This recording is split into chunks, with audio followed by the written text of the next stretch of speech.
Cette vidéo, aujourd'hui, on va essayer d'avancer un petit peu sur l'histoire de la E34. Je vais donc vous présenter une vidéo où il y a un peu de soleil, une tondeuse à gazon qui marche, bref, tout sauf le mois de janvier. Voilà, ça me prend du temps de monter ces vidéos. J'avoue que c'est vraiment un job à part entière, donc voilà, je prends mon temps, j'essaie de faire quelque chose de plus ou moins de bonne qualité pour que vous passiez un peu de bon temps en ma compagnie et en la compagnie de mes voitures.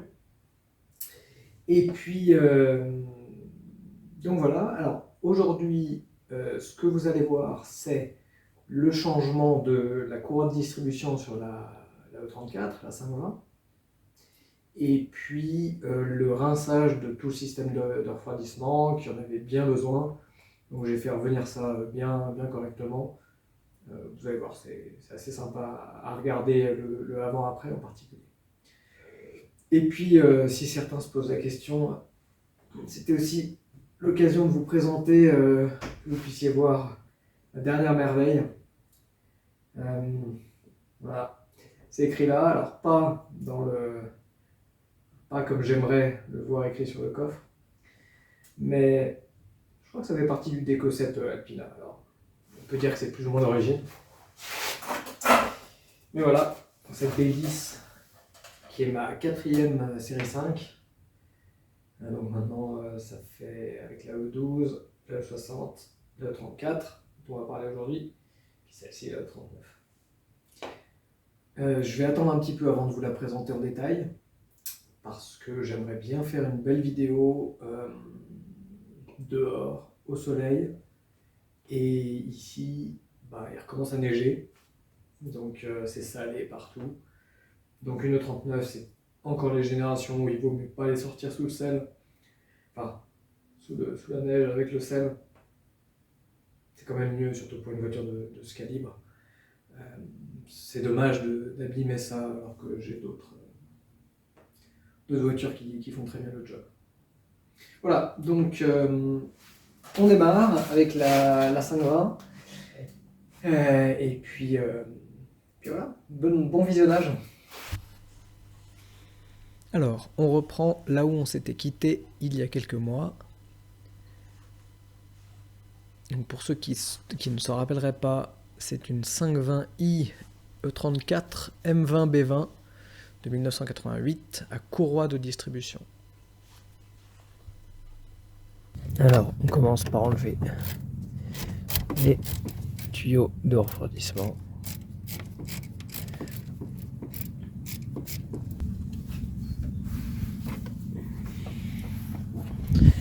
Alors, moi je prends une grande bassine, comme ça, des bassines de peintre. Voilà, on la met bien en dessous, puis on peut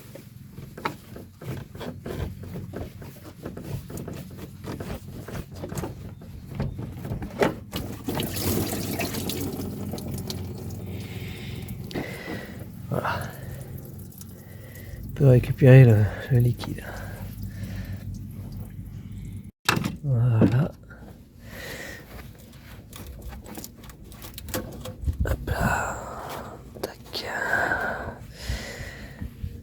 Voilà, impeccable. Alors, ça, on va aller poser ça à un autre endroit. Hop.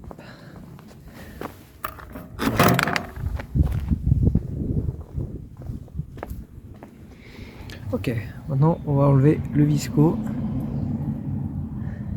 Il vous faut une clé plate de 32, comme ceci.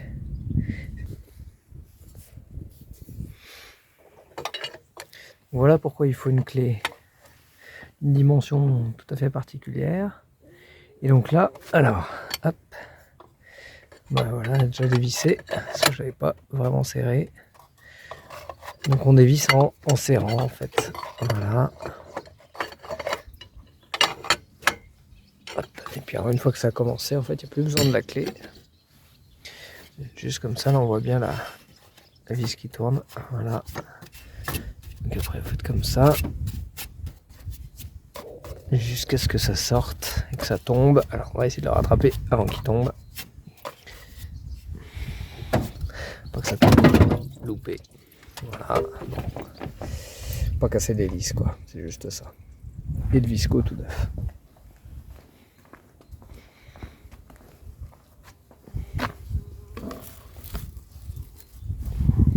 Voilà. Après, on va dévisser la durite en haut.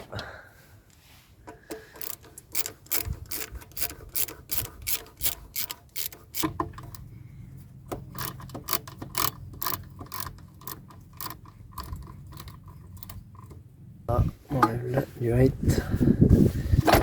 Tac. Allez. Oh. Oh, c'est bien rouillé dedans. Ah ouais. Oh, que c'est pas beau. Oh, que c'est pas beau. Bon, là, c'est mieux. Mais là, c'est pas beau. Ok. Bon. Alors, on va démonter celle-là maintenant. Comme ça, après, on peut déposer. Ah non, il y a aussi celle-ci pour déposer le radiateur. Petit pauvre du Rico. Clairement 35 ans.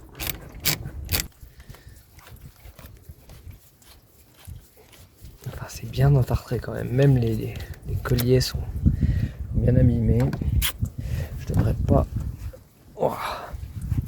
Voyons, ça fait un bout de temps qu'elle est coincée là, celle-là. Ah bah oui. Oui. Voilà, depuis le 21 avril 88. Ah, j'avais même pas un an. Ok. Puis c'est. Bon, attends, en plus.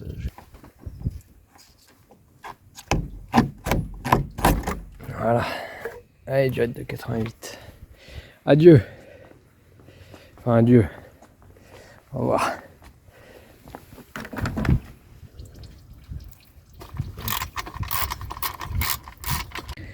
Voilà, donc la durite rigide. Alors maintenant, on en est là. On voit déjà un peu mieux les courroies qui sont raides.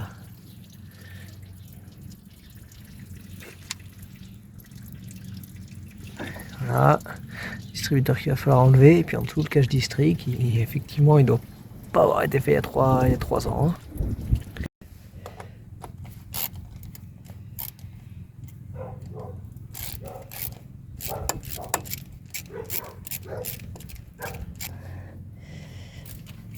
Impec.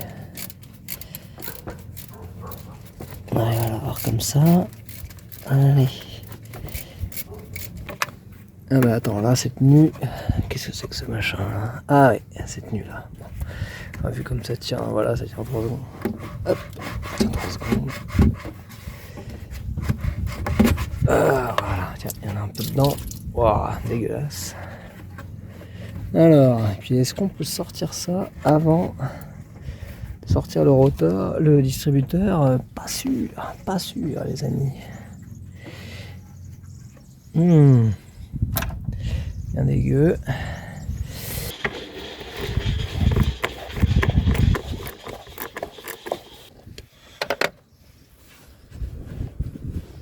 Voilà, impeccable.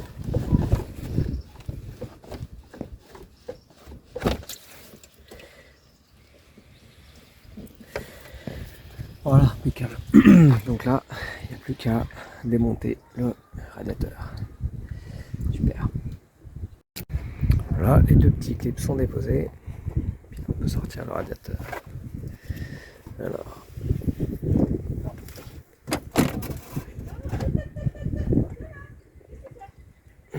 Ça a l'air d'être bien vide. Alors, est-ce qu'on peut sortir ça sans sortir les fils d'allumage? Ouais, en habillement tout quoi. Bon, ok. On va démonter le rotor, le distributeur et le doigt.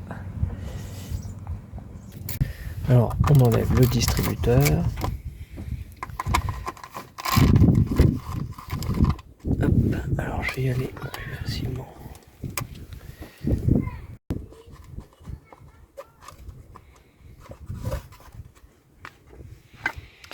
Alors, là, il y a tout qui vient, on est content. Alors, voilà. Alors j'ai sorti ça. Et tête d'allumage, 87. Le doigt, clairement lui aussi, de 87. Tout ceci mérite changement rapide. Donc on en arrive aux courroies, direction assistée et pompe à eau. Alors après démontage, ces courroies dataient de 98, donc 98. Donc j'en ai déduit que la dernière révision de la voiture chez BMW datait de 99, vu les dates des éléments. Je vous reprends quelques secondes. Alors on va pas passer par tous les détails du démontage de ces courroies. J'en ai fait une petite vidéo il y a quelques mois déjà. Donc je vous mets un lien quelque part sur l'écran ou dans la description si ça vous intéresse. Donc j'y explique un petit peu le mécanisme de réglage de la tension des courroies. Et puis en fait pour les démonter, c'est très simple, hein, il suffit d'enlever les vis correctement. Il faut toujours se souvenir de ne pas forcer, de pas dévisser, de pas essayer de dévisser la vis qui est crantée, celle qui vient s'insérer dans les rails du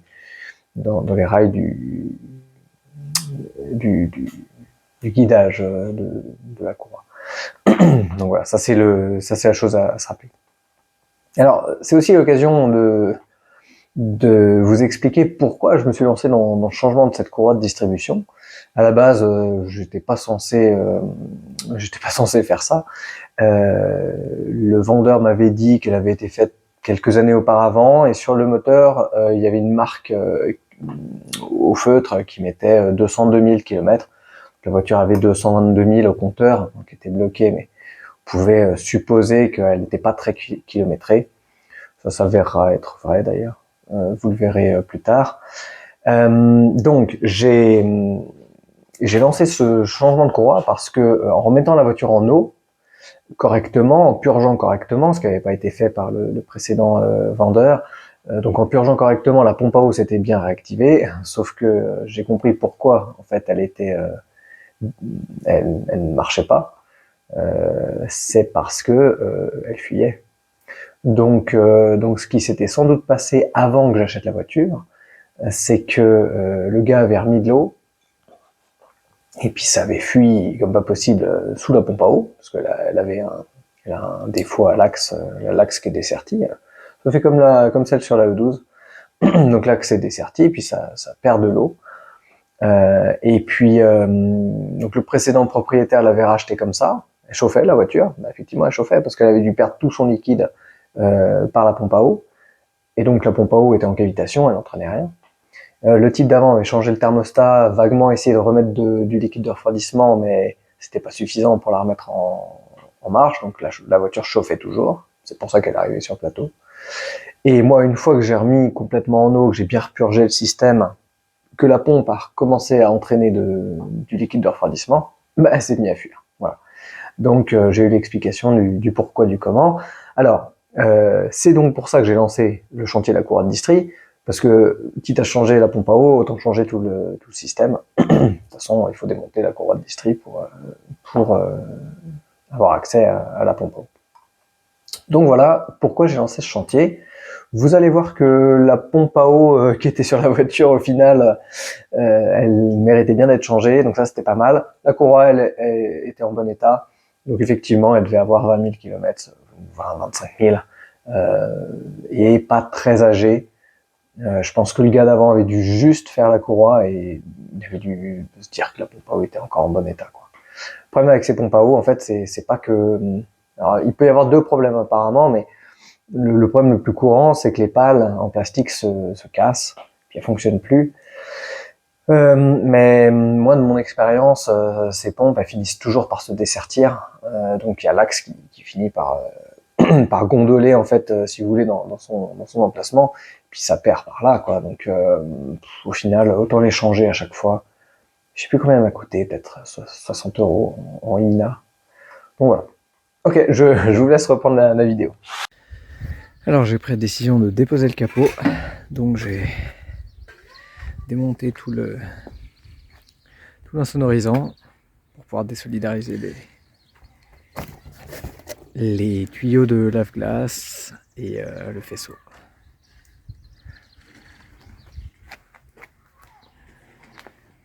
Voilà, il est tombé. Hop.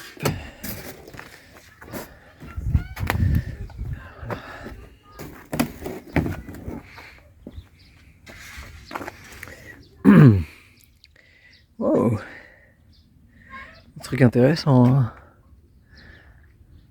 Est-ce qu'il aurait été redressé ce capot? Bizarre. Bon voilà, donc le petit faisceau qu'il faut déconnecter. Ici, j'imagine. Voilà, la bête est prête pour l'opération.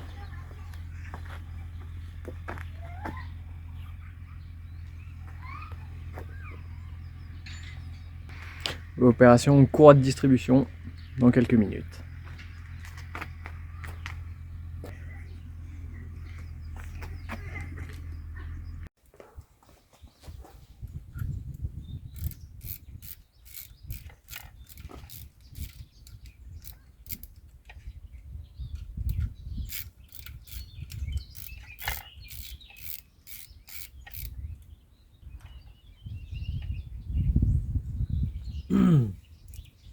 BMW.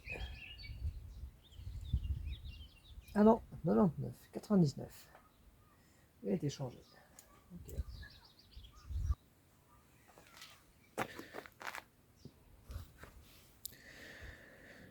Ouais, bon, il en est à plutôt passable pour le coup.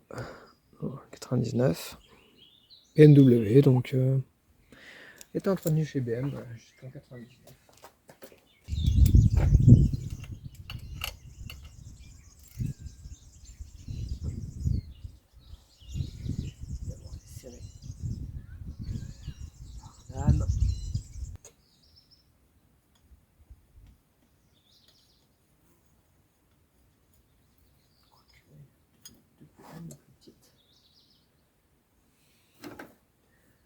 Non, ouais.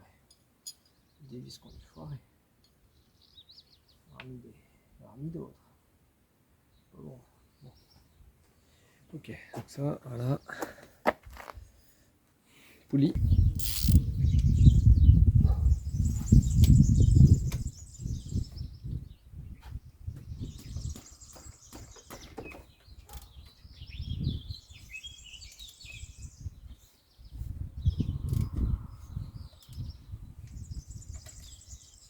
Les vis de tampon en taillerie sont là, je pense.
Donc là, on enlève le cache distribution. Et on constate un peu l'étendue de la saleté à l'intérieur. Et donc la pompe à eau, il y a du jeu sur l'axe. Je sais pas si on entend. C'est pour ça qu'elle fuit.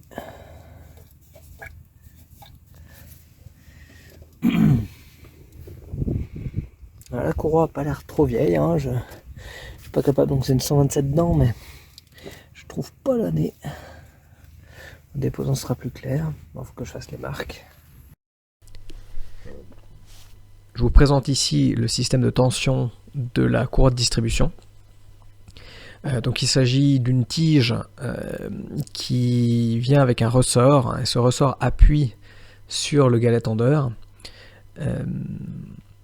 Donc en fait on règle la tension et on visse le galet tendeur par la suite. Ce qu'il faut savoir, c'est que cette tige vient dans une cavité construite sur le corps de la pompe à eau. Donc en fait en enlevant la pompe à eau, on doit forcément enlever ce système, donc la tige, le ressort. Alors est-ce que c'est possible de juste enlever cette tige et ce ressort sans enlever tout le galet tendeur? Je ne suis pas certain à 100%. Après on peut garder la courroie, ça c'est sûr. Maintenant voilà, c'était l'occasion de tout faire en même temps. Donc je me suis lancé à changer tout le mécanisme. En plus ça m'a permis de bien nettoyer partout, de repartir avec quelque chose de relativement propre. Alors la chose un petit peu traître dans ce changement de pompe à eau, j'ai pris de la bonne qualité, hein, pourtant j'ai pris du INA et en fait donc vous avez donc cette cavité dont je viens de parler pour le réglage de la tension, c'est une chose, mais vous avez aussi un autre emplacement qui sert à la fixation de la durite rigide. Souvenez-vous, il y a quelques minutes que j'ai démonté du devant du moteur, là, celle qui fait le lien entre la boîte à eau et le radiateur. Donc on a une durite rigide à cet endroit-là, et celle-ci vient se fixer par une vis à l'avant et une vis à l'arrière. Cette vis à l'arrière vient se visser, en fait se prendre sur la pompe à eau. Ce qui a été un peu embêtant dans mon cas, c'est que la nouvelle pompe à eau était un tout petit peu mal usinée, ce qui fait que la vis n'a jamais voulu rentrer. J'ai dû élargir son emplacement sur la durite rigide pour la mettre un tout petit peu à gauche pour que ça puisse bien jouer avec la pompe à eau. Avec le trou de la pompe à eau. Voilà, ça c'est juste ce à quoi il faut faire attention. Je pense que potentiellement ce qu'il faut faire, c'est monter la pompe à eau, remonter la durite rigide à blanc, à voir si c'est possible. Je pense qu'il faut quand même remonter le cache un petit coup, donc remonter le cache, remonter cette durite rigide pour voir si tout va bien, parce que c'est vrai que c'est le moment où on peut avoir facilement accès et puis comprendre un peu ce qui se passe, éventuellement faire jouer un peu la pompe à eau si on y arrive. Moi dans mon cas j'ai pas réussi. On commence à sortir les éléments, donc ici le fameux système, la tige et le ressort.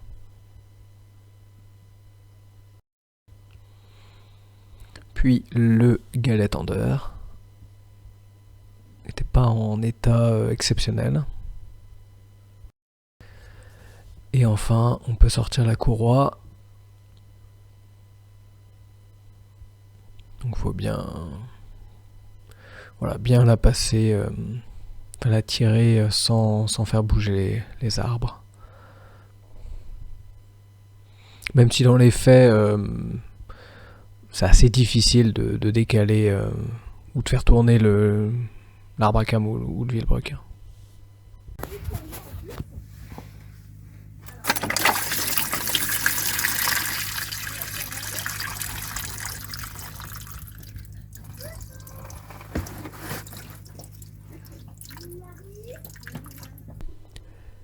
Ancienne pompe à eau, nouvelle pompe à eau.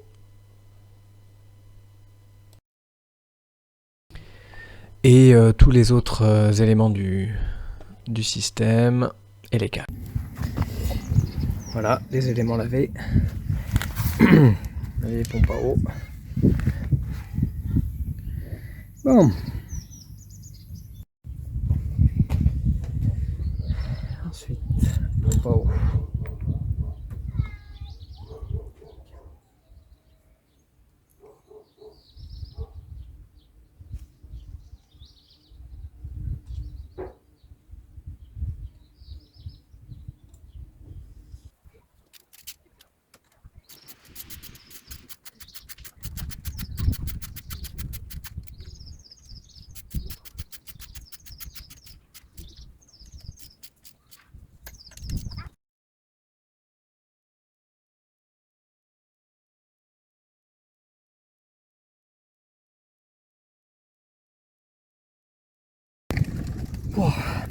Et ben, après une bonne heure de combat acharné, j'ai réussi à la remonter.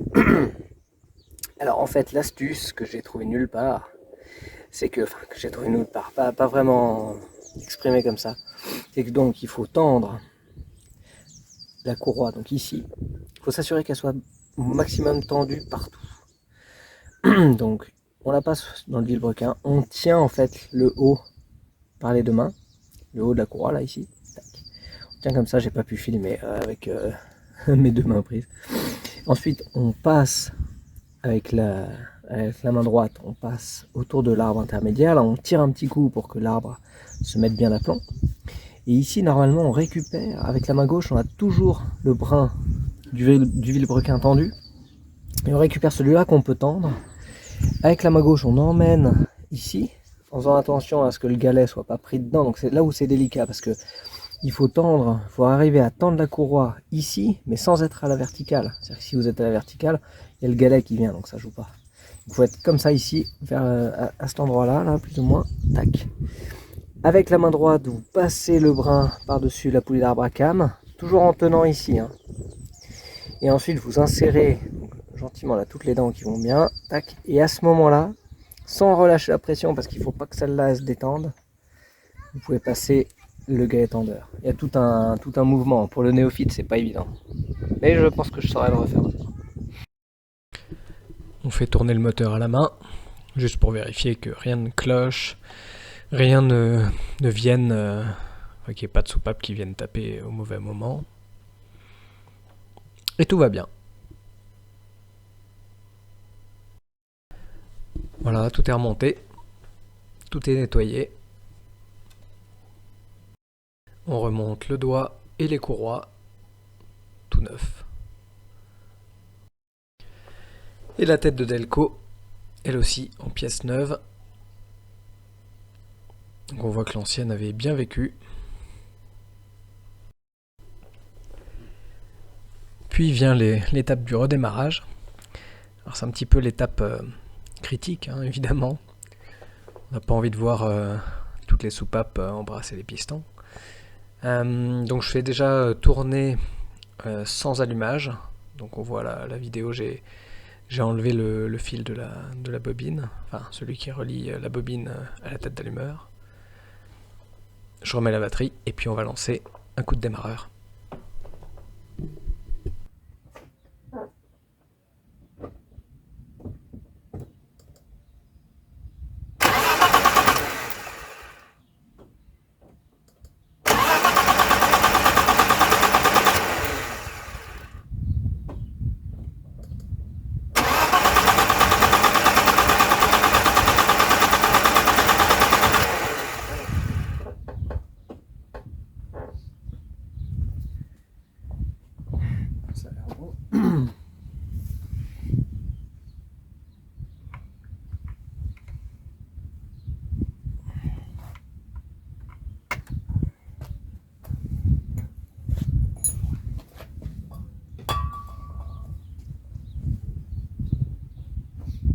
De vérité.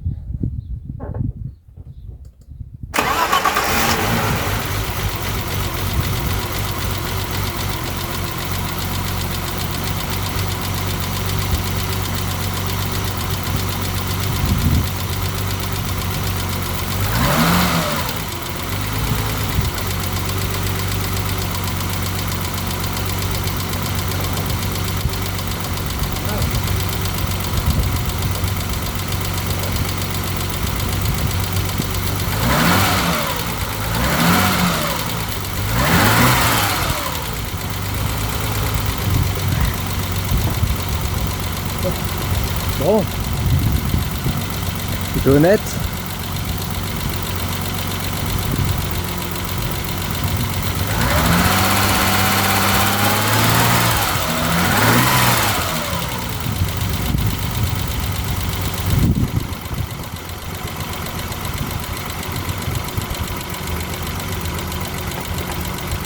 Bon, voilà, on joue.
Donc c'est sur ce happy end que se termine la partie de la vidéo consacrée à la courroie de distribution.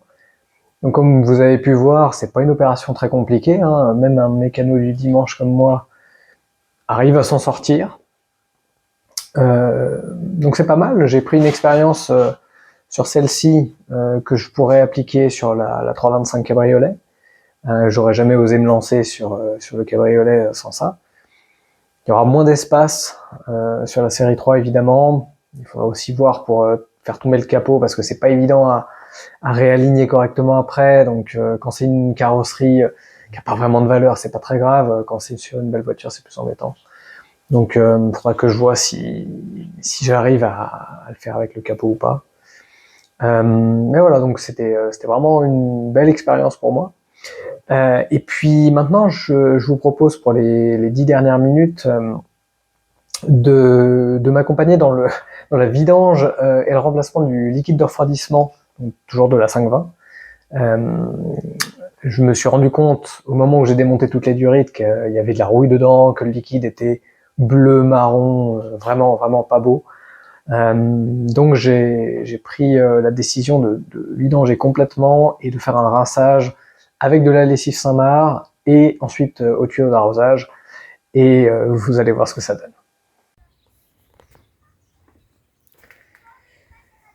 Alors, aujourd'hui on va s'attaquer au nettoyage du circuit de refroidissement. Donc on va démonter le thermostat. Puis là j'ai déjà plus ou moins étanchéifié pour pouvoir faire une petite purge. Allez, on y va. Donc le thermostat il est là.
Ok. Ça c'est pas mal. Après on peut bien amorcer.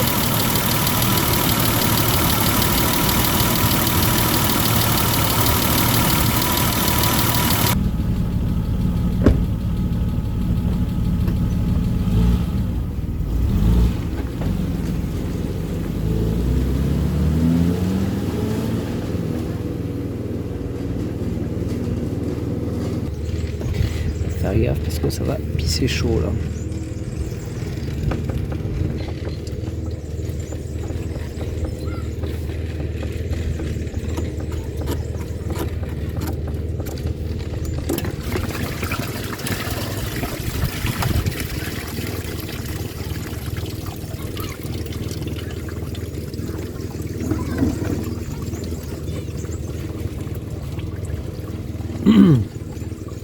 Bon, et ben c'est sorti bien marron tout ça.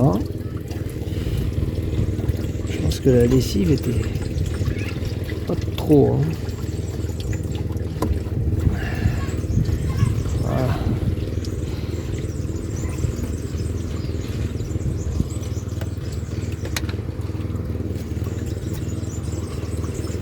La vis de vidange du bloc se trouve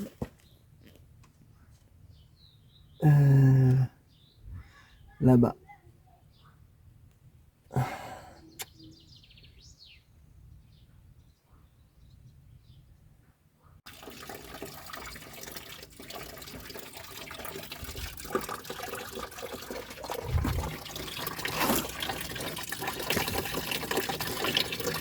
Ah ben là, ça coule bien clair.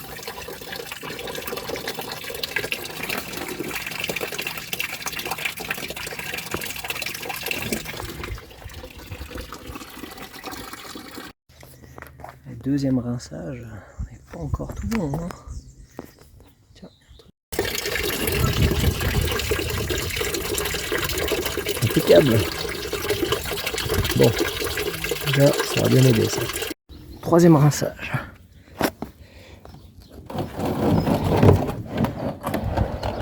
Ah, impeccable. Super. Ça c'est vraiment clair.